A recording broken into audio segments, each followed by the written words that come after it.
ప్రభు నామమునకు మహిమ కలుగును గాక. మీ అందరికీ నా హృదయపూర్వకమైన వందనాలు తెలియజేస్తున్నాను.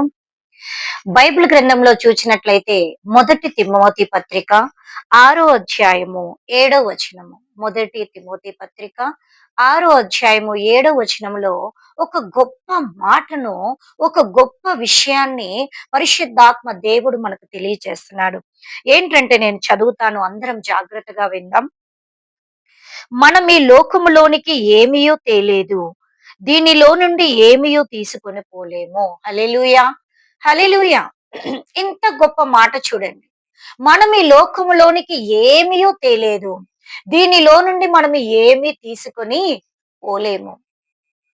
మనము పుట్టినప్పుడు ఈ లోకములోనికి ఈవెన్ మన మ్, శరీరం మీద ఉన్న బట్టలు కూడా లేకుండా మన తల్లి గర్భంలో నుండి మనం జన్మించాం. జన్మించిన తరువాత ఎదుగుతూ ఎదుగుతూ మనకు కావలసిన వస్త్రాలు, మనం బ్రతకడానికి కావలసినవన్నీ సంపాదిస్తూ ఇలాగ వెళ్తున్నాం. అయితే వచ్చేప్పుడు మనం మాత్రం ఏమీ తీసుకొని రాలేదు, ఖాళీ చేతులతో వచ్చాం. మనము దీనిలో నుండి ఏది కూడా తీసుకొని వెళ్ళలేము. మనం సంపాదించే సంపాదన తీసుకెళ్ళలేము. మనం మనకుండే ఆస్తులు, అంతస్తులు, వజ్రాలు, వైడూర్యాలు ఏమి కూడా మనము తీసుకొని మరలా మనము పైకి వెళ్ళలేము. ఖాళీ చేతులతో వచ్చాము, ఖాళీ చేతులతోనే వెళ్ళిపోతాము. అందుకే ఈ యొక్క వాక్యానికి ఉదాహరణగా మన యొక్క బైబిల్ గ్రంథంలో యోబు అనే ఒక భక్తుని మనం చూస్తాం. నేను ముందు వీడియోలో కూడా అప్పుడప్పుడు నేను యోబుని జ్ఞాపకం చేస్తూ ఉంటాను. Yes, he's perfect person.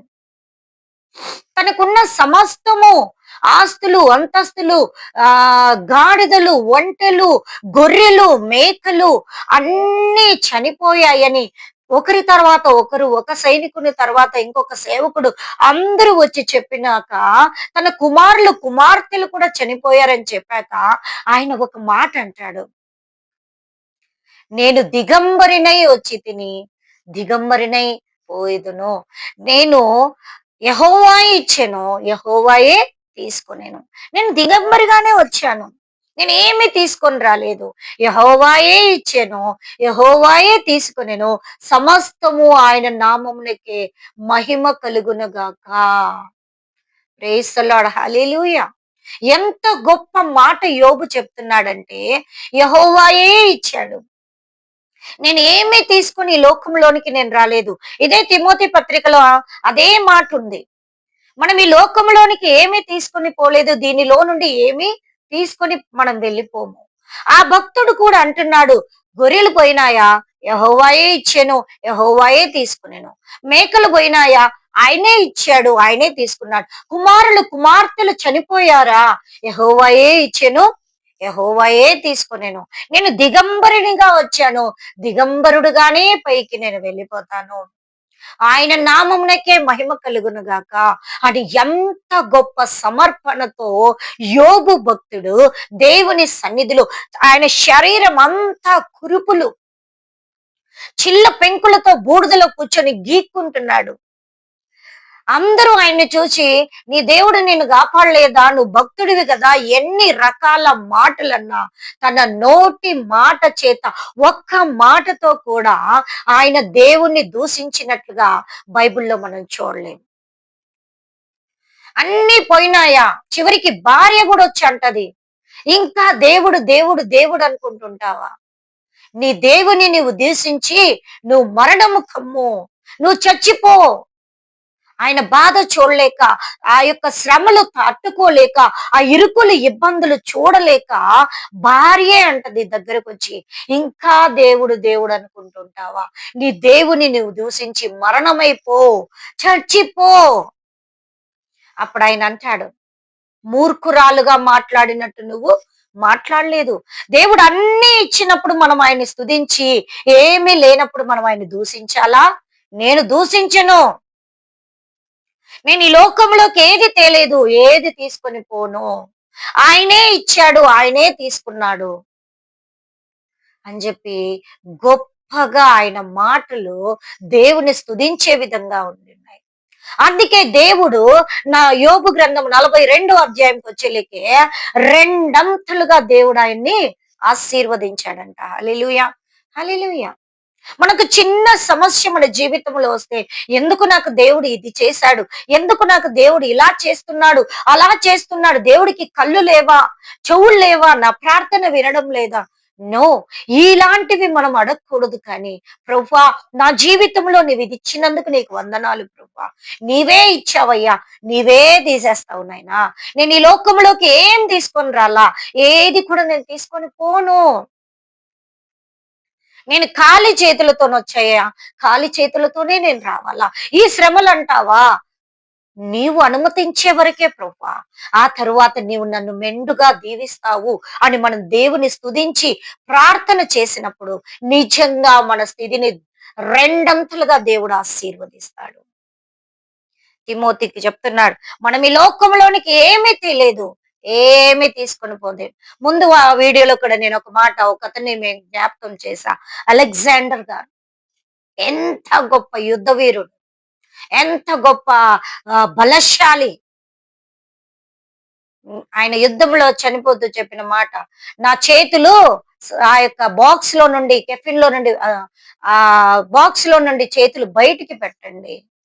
ఎందుకండి అని అడిగినప్పుడు, నేను ఏమి లోకంలోనికి తీసుకొని రాలా, నేనేమి తీసుకెళ్ళట్లేదు, ఖాళీ చేతులతో నేను వెళ్తున్నానని ప్రజలకు నేను చెప్పాలి కాబట్టి, నా మరణము ద్వారా కూడా నేను సువార్తను ప్రకటించాలి కాబట్టి ఆ చేతులు బయటికి పెట్టండి. ఎస్, మనం ఏమి తీసుకొని రాలా, ఏమి తీసుకొని పోం. మనకుండే మంచి పేరు, మనకుండే మంచి ప్రవర్తన, మంచి మాటలు, జ్ఞానము, మన వినయము, వివేకం మాత్రమే మనల్ని గుర్తు చేసుకుంటాయి. మనం చనిపోయాక కూడా మనకు మిగిలి ఉండేవి అవే.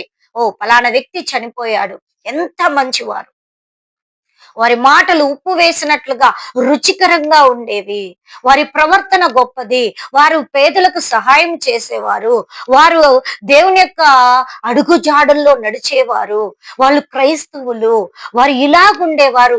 ఈ మాటలే మనకు గొప్పగా మిగలాలి. మనం తెచ్చే ఆస్తులు, మనం సంపాదించే ఆస్తులు, అంతస్తులు, మనం ఎంతో ఇష్టంగా కొనుక్కున్న సోఫాలు, బెడ్లు, చైర్లు, బంగారము, నగలు, ఆభరణాలు, చీరలు, బట్టలు ఏది రావండి మనతో. మహిమ శరీరముతో మనము ఎత్తబడతాం. మహిమ శరీరం ఈ లోకములో ఉన్నప్పుడు ఆ యొక్క ఆ మనం చూస్తాము, ఈ లోకంలో ఉన్నప్పుడంతా నేను ఇది సంపాదించాలా, నేను అది సంపాదించాలా, నేను ఇలా ఉండాలా, నేను అలాగుండాలా, అందరికన్నా గొప్ప ధనవంతుడిగా ఉండాలా. మనం మరణించితే అవన్నీ మనతో వస్తాయా? రావు. లాజర్‌ని చూస్తాం, ధనవంతుని చూస్తాం. ఎంతో గొప్పగా బ్రతికాడు ధనవంతుడు. లాజరు కురుపులతో అడుక్కునేవాడిగా ధనవంతుని ఇంటి ముందు బ్రతికాడు. కుక్కలొచ్చి తన కురుపులు నాకుతా ఉన్నా, అసహ్యంగా దోమలు, ఈగలు అంతా ఆయన చుట్టూ ఉన్నా కూడా ఆయన మరణించినప్పుడు దేవదూతలొచ్చి ఆయన్ని పైకి ఎత్తుకొని పోయాయి. ఈ శరీరం శాశ్వతమైనది కాదు. దేనికండి మన ప్రయాస? మనకు తినే 3 పూటల ఆహారం ఇంతుంటే చాలు. మనము తినగా 10 మందికి పెట్టగలిగితే చాలు. దేవుడు మనల్ని అలాగా ఆశీర్వదించినాడు. డబ్బుండి తినలేని వాళ్ళు ఎన్నో మందున్నారు. కానీ దేవుడు మనకంతటి కృపనిచ్చాడు. మనం ప్రతిరోజు దేవుని సన్నిధిలో, ప్రభువా, నేను ఈ లోకంలోనికి ఏది తేలేదయ్యా, ఏది తీసుకెళ్ళలేను ప్రభువా, నువ్వు ఏది చేసినా, నువ్వు ఏది ఇచ్చినా, ఏది తీసుకున్నా నీ నామమునకే మహిమ కలుగును గాక అని యోబు వలె మనం ఉంటే నిజంగా దేవుడు మనల్ని గొప్పగా ఆశీర్వదిస్తాడు. ప్రార్థన చేసుకుందాం. మహోన్నతుడా, జీవాధిపతి యేసయ్యా, మీకు వందనాలు తండ్రి. ఈ యొక్క నా తండ్రి తిమోతి గ్రంథంలో మీరు మాట్లాడారు నాయన, మనం ఈ లోకంలోనికి ఏదీ తెలియదు, దీనిలో నుండి ఏమీ తీసుకొని పోలేము. అవును ప్రభా, యోబు భక్తుడు కూడా అంటున్నాడు, యెహోవా ఇచ్చెను, యెహోవా తీసుకునెను, సమస్తము ఆయన నామమునకే మహిమ కలుగును గాక, నేను దిగంబరినే వచ్చి తిని దిగంబరిగా తిరిగి వెళ్ళేది. అవును నాయన. అయ్యా, మేము ఎలాగొచ్చామో అలాగే వెళ్ళిపోవాల్సి ఉంది. మాకుండే ఏవి కూడా మాతో రావు నాయన. మా భక్తి జీవితము, మా ఆత్మీయ జీవితము, మీతో మాకుండే సహవాసం మాత్రమే మిగులుతాయి కాబట్టి ఆ యొక్క విషయాల్లో మేము జాగ్రత్త కలిగి ఉండున్నట్లుగా మీరే సహాయం చేయండి. వాక్యాన్ని మాలో నీరు కట్టి ఫలింప చేయండి. అపవాది వాక్యాలు నా తండ్రి ఎత్తుకొని పోకుండా మంచి నేలలో పడిన విత్తనముల వలె ఫలించి అభివృద్ధి పొంది మా ద్వారా అనేకులు మీ యొద్దకు వచ్చినట్లుగా సహాయం చేయమని యేసు నామములో ప్రార్థించడి వేడుకుంటున్నాం తండ్రి. ఆమేన్. దేవుడి యొక్క వాక్యమును ఆశీర్వదించి దీవించిన గాక. ఆమేన్.